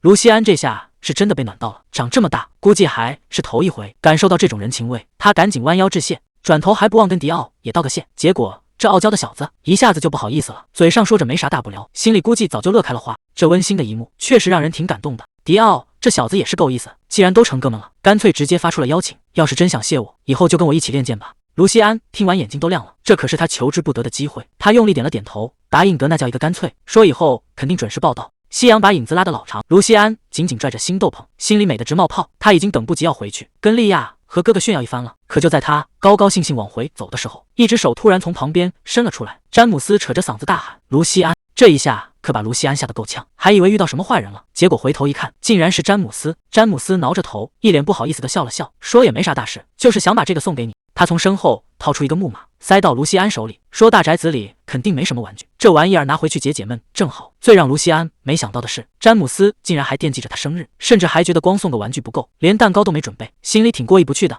看着手里的木马，卢锡安这心里热乎乎的，有人能记住自己的生日，这种感觉确实很难得。可不知道为什么，明明这么高兴，他这心里反而觉得有点难受。他在想，家里那2位莉亚和凯撒哥哥是不是也知道今天是什么日子？看着卢锡安这副受宠若惊的样子，詹姆斯心里真不是个滋味。这孩子到底是遭了多少罪，连过个生日都能感动成这样？看来他以前根本没人疼。卢锡安突然反应过来一件事，他小声问了一句：詹姆斯，你怎么知道今天是我生日？这一问直接把詹姆斯给问卡壳了，他支支吾吾半天说不出话，总不能直接告诉卢锡安，其实你是当今皇太子的双胞胎兄弟吧？现在皇宫里正为了皇太子大张旗鼓的办生日宴呢。这种扎心的话，詹姆斯哪敢当面说出来，那不是往人家伤口上撒盐吗？他赶紧打了个哈哈，说反正礼物也送到了，明年他保证带个大蛋糕再来。卢锡安听得一愣一愣的，明年还能再见面吗？他心里其实已经开始期待了，毕竟他还想着以后要请詹姆斯吃顿真正的大餐呢。看着詹姆斯离开的背影，卢锡安这心里暖洋洋的。卢锡安抱着小木马，高高兴兴的推开家门，莉亚、凯撒，我回来啦。他正想跟家里人显摆显摆今天在村子里遇到的新鲜事，结果话还没说完，他就发现不对劲了。屋子里黑漆漆的一片，连个动静都没有。莉亚、凯撒，你们在哪儿呢？这玩笑可一点都不好笑，你们到底躲哪儿去了？就在卢锡安纳闷的时候，地上突然冒出来一串小脚印，顺着看过去，原来是那只叫皮皮的小黄鸟。卢锡安赶紧蹲下问他：皮皮，你知道莉亚和凯撒去哪儿了吗？皮皮叫了2声，直接往走廊深处跑。卢锡安只能抱着木马跟上去，结果发现前面的路全被点亮了。看着这一排排蜡烛，卢锡安嘀咕着：这是莉亚准备的吗？难道是想让我顺着走过去？他抱起皮皮，推开了走廊尽头的大门。谁能想到门后竟然是这种场面？门一开，莉亚和凯撒直接喊了出来：祝你生日快乐，卢锡安！卢锡安整个人都愣住了，手里还死死抱着那个木马，半天没说出话来。莉亚指着那一桌子好吃的，得意的显摆：怎么样，惊喜吧？我和凯撒可是忙活了一整天，为了赶在卢锡安回来前弄好，这2人确实费了不少劲，连蛋糕都准备得整整齐齐。凯撒还在旁边小声嘀咕：居然让伟大的我干这种杂活，这笔账迟早要算。结果话还没说完他就停住了。谁也没想到卢锡安竟然直接哭出声来，这下可把莉亚和凯撒吓坏了。刚才还好好的，怎么突然就绷不住了？这惊喜是不是给的太大了点？原来是因为刚才迪奥和詹姆斯已经祝贺过他了。卢锡安觉得现在能和家里人一起庆祝，简直比刚才还要幸福好几倍。莉亚这吓急了，赶紧让他把眼泪收一收，大过生日的哪有一直哭的道理？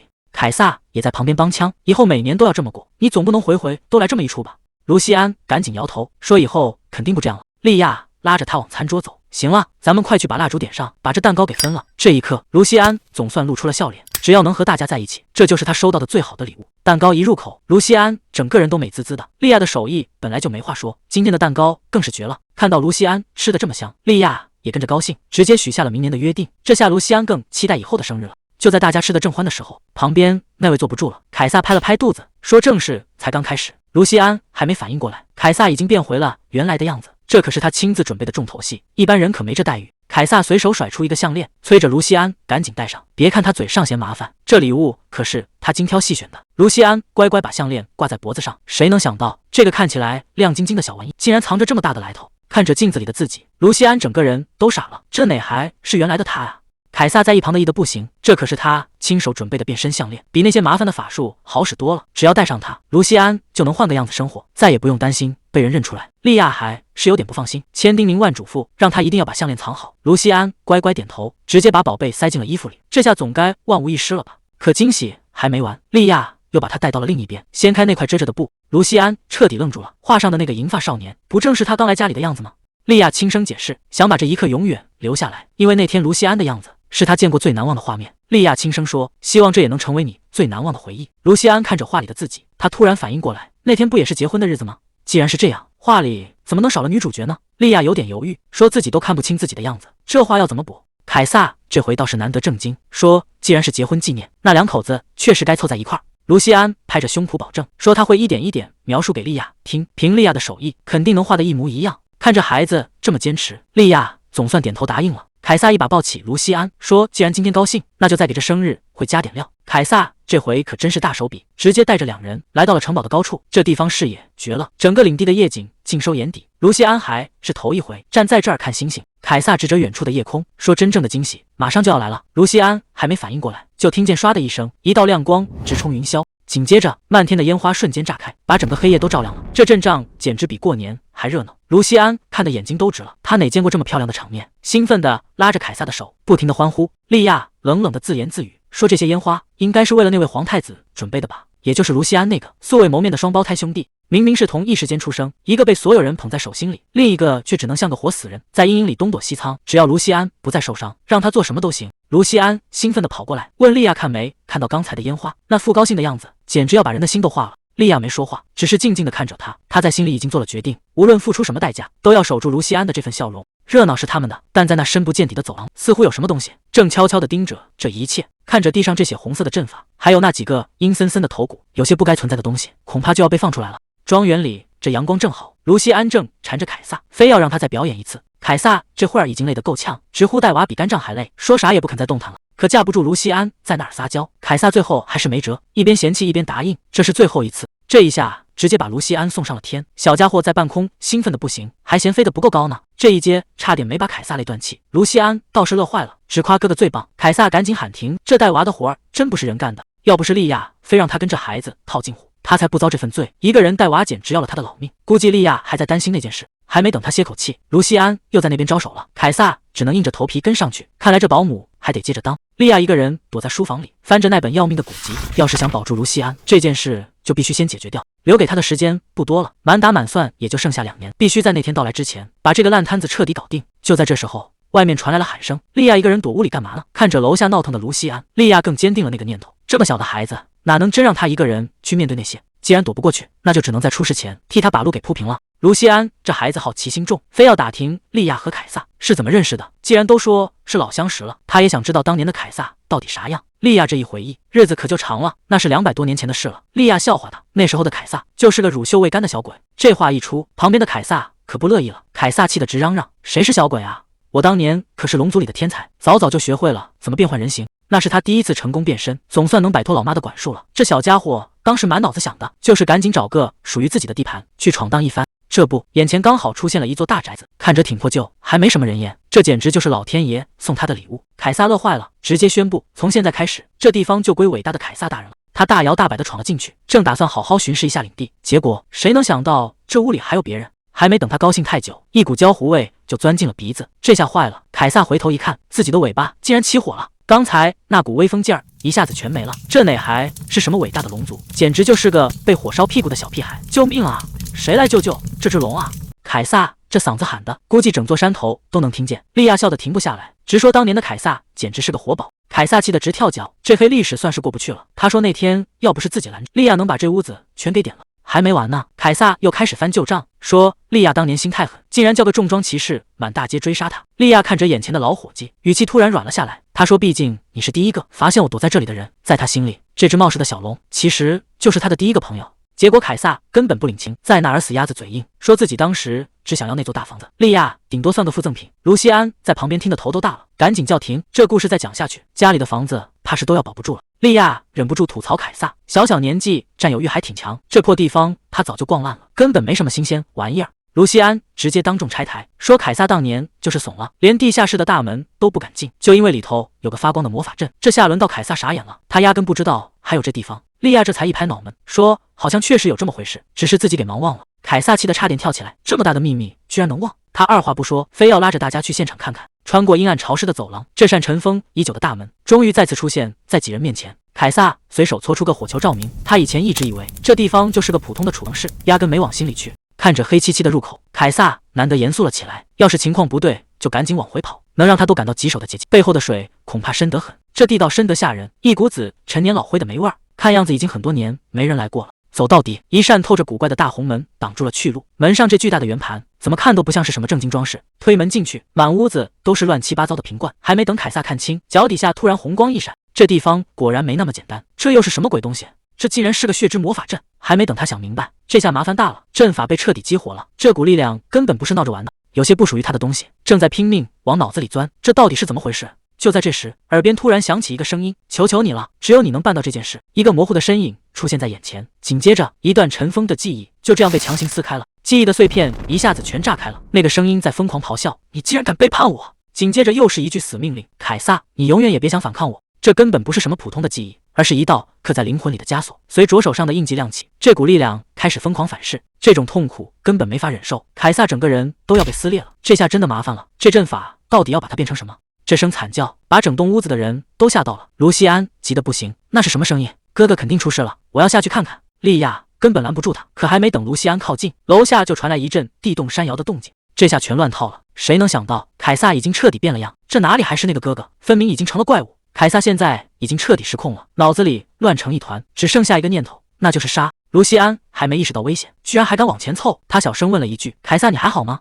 这下可捅了马蜂窝，凯撒根本认不出眼前是谁，谁的话也听不进去。就在这最危险的时候，利亚大喊了一声：“凯撒，你到底在干什么？”凯撒整个人愣住了，他看着自己的双手，好像才刚回过神来。卢锡安被吓得不轻，躲在利亚怀里大哭起来，这哭声总算让凯撒清醒了一点。凯撒看着卢锡安：“卢锡安，我刚才到底干了什么？”可还没等他想明白，那种撕裂般的痛苦又翻倍了。他抱着头大叫一声，直接冲出了大门。这下屋子里彻底安静了，只剩下利亚和卢锡安呆呆地看着空荡荡的门口。谁也没想到事情会闹成这个样子。折腾了一整夜，天总算是亮了。卢锡安脖子上缠满了绷带，这都是昨晚被凯撒掐出来的。利亚心疼的不行，问他还要不要再垫个枕头。可卢锡安哪顾得上这些，他开口第一句话就是问凯撒在哪。利亚叹了口气说：“凯撒昨晚就往森林那边飞走了。他觉得凯撒是怕再伤到大家，才故意躲得远远的。按理说这会儿早该回来了，可门口还是没动静。就在大家提心吊胆的时候，门突然开了，凯撒居然自己回来了。看这副样子，昨晚在外面肯定没少折腾。”利亚一看他这副模样，悬着的心总算放下一半。凯撒，你总算清醒了，可你身上这些伤是怎么弄的？凯撒一句话也没说，直接绕过利亚，径直朝卢锡安走去。看着凯撒伸过来的手，卢锡安没敢乱动。谁能想到凯撒只是想摸摸他的头。利亚举着平底锅，正打算跟凯撒拼命，结果下一秒他就愣住了。凯撒这只手伸过去，根本不是要伤人，而是在给卢锡安疗伤。看来他这回是真的清醒了。卢锡安这孩子也是心大，一看凯撒没事了，高兴的不行，还问他身体好点没。可凯撒心里清楚，自己现在就是个定时炸弹，万一再失控一次，后果谁也担不起。谁能想到昨晚在森林里，他差点就彻底变成了怪物。正发愁呢，卢锡安突然伸手拽住了他的衣服。凯撒这一声把凯撒惊得直接退后半步，他现在根本不敢跟人靠得太近。凯撒转头看向莉亚，语气严肃的不行：“莉亚，你出来一下，我有话要单独跟你说。”莉亚一下子没反应过来，只能赶紧嘱咐卢锡安别乱跑，急匆匆的跟了出去。看着两人走远的背影，这下更让人担心了。凯撒到底打算交代什么？刚把卢锡安支开，莉亚就忍不住爆发了：“你今天到底怎么回事？地窖里究竟发生了什么？”凯撒这回没打算瞒着，那下面藏着个极强的怨灵，要是换成普通人，早就被夺舍发疯了。莉亚听完直接懵了，自家地下室怎么会有这种东西？连凯撒都给不出交代，这事儿可就真闹大了。凯撒沉默了半天，突然冒出一句：“我想回我母亲那儿住一阵子。”这话一出，莉亚简直不敢相信自己的耳朵。你这是打算当逃兵吗？说到底，你就是怕卢锡安会害怕你吧？可你想过没有，那孩子刚才有多担心你？你要是现在走了，当初说好要保护他的承诺，难道全都不算数了吗？凯撒支支吾吾半天，终于憋出一句：“我也想保护那孩子。”莉亚可不吃这一套，直接戳他心窝子：“你刚才差点让他没命，现在说这些有什么用？”凯撒这下彻底崩了，在那儿语无伦次的喊着：“要是卢锡安以后都怕我，我到底该怎么办啊？”结果他脑回路一转，突然冒出个离谱的主意：“要不我教他点本事，让他以后能自己保护自己，顺便还能把信任赢回来。”这话还没说完，气氛一下子就变了。莉亚语气强硬：“现在立刻给我滚回去，老老实实跟卢锡安道歉。”凯撒这道歉还没开口，气氛就先变得不对劲了。莉亚在旁边看得一头雾水，这大男人怎么突然对着孩子单膝跪地了？凯撒这一上手，发现卢锡安底子竟然这么好，这下他心里有底了，直接改口说现在就能开始。可卢锡安哪见过这阵仗，这人莫名其妙跑出来，抓着手就不放，他这火气一下子就上来了。要是再不给个合理的解释，这孩子怕是要当场翻脸。凯撒看这情况，干脆收起那副不着调的样子。接下来的话，卢锡安可得听仔细了。凯撒这解释一出，全场都静了。他居然要给卢锡安建立魔力回路，这可是学魔法的敲门砖。卢锡安整个人都听傻了，这事儿来的也太快了。凯撒这会儿倒是挺自豪，说刚才那一抓其实是在测天赋，结果发现卢锡安是个难得的天才，这下可把他给乐坏了。日子过得飞快，转眼到了饭桌上，看着满桌好菜，卢锡安还是觉得这事儿有蹊跷。他盯着凯撒问个不停，之前还死活不肯叫，怎么现在突然变卦了？凯撒倒是心大，一边吃一边说：“想变强还不简单，管那么多干什么？”凯撒这顿饭吃的是真费劲，憋了半天，终于说实话了。他是怕自己下次再失控，又把这孩子给伤着。卢锡安一听这话，心里的委屈全炸了。既然是担心，那之前干嘛还冷冰冰的？问他好不好也不吭声。谁能想到凯撒变身那会儿，卢锡安到底有多害怕？眼看这饭桌要变成战场，莉亚赶紧出来打圆场，说菜都要凉了，有什么话吃完再说。不过这事儿可没那么容易翻篇。莉亚转头就给凯撒施压，让他必须正正经经道个歉。凯撒这回总算低下了头，老老实实说了声对不起。这别扭的一对儿，总算是把话说开了。莉亚看着凯撒道了歉，这才松了一口气。早这样不就结了，非要闹得大家都不痛快。他顺嘴提了一句，反正凯撒过阵子也得走，要是带着这股别扭劲儿过几年，那才叫尴尬呢。卢锡安一听这话，手里的勺子都快拿不稳了。他一直以为凯撒会留下来，结果这人居然只是个过客。莉亚这才反应过来，原来卢锡安还被蒙在鼓里。他赶紧解释说，凯撒每次出来的时间其实只有1个月。凯撒在旁边急得直跳脚，想拦都拦不住，这可是他最大的秘密，就这么被抖落出来了。原来这位看起来威风凛凛的龙族，出门还得跟家里长辈请假，这反差也太大了。凯撒这下是彻底没脸见人了。卢锡安倒是听明白了，这不就跟自己出门玩得先问过妈妈一样吗？看着凯撒那副抓狂的样子，卢锡安反而觉得这大哥哥没那么可怕了。到了晚上，凯撒这就准备动手了，他让卢锡安记好这种感觉，这就是魔力的流动，这可不是闹着玩的。凯撒要把魔力灌进去，卢锡安得把这些能量全都引向自己的心脏，说练就练。这股力量一下子涌了出来，卢锡安还没反应过来，整个人就被光包围了。凯撒在旁边一直盯着，让他把这些魔力转起来，千万不能停。谁能想到这动静闹得这么大，连凯撒都觉得不可思议，这孩子的潜力比他预想的还要夸张。随着一声巨响，卢锡安总算成功了，第一个魔力回路正式搞定。不过凯撒可没打算让他休息，这真正的魔鬼训练现在才算正式开始。